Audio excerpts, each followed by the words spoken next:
ქართველმა ერმა თითქოს დავკარგეთ ეს გულწრფელობა. როდის არ ახარ ადამიანი ბედნიერი, როდესაც არ ახარ გულწრფელი. რა იყო მთავარი ღირსება ავაზაკის?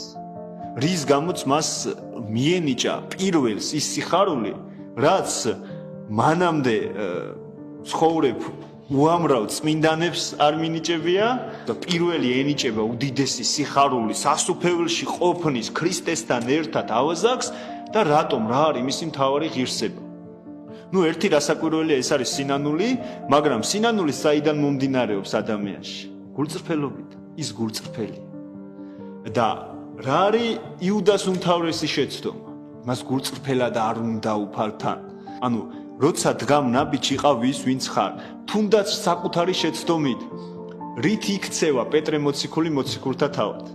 საკუთარი გულწრფელობით. პეტრე მოციქულიც უშვებს შეცდომას. პეტრე მოციქული მიუხედავად პირველი შეცდომისა შემდგომად ამისა, ჩვენ ვიცით მისი ცხოვრება რომიდან გამორბის მოწამეობის ჟამს, შემდგომ ისევ შებრუნდება და ეწამება, მაგრამ რატო გულწრფელია? იმ პირველ სიტყვაშიც გულწრფელია, იმ გაქცევაშიც გულწრფელია, ის არის ვინც არის.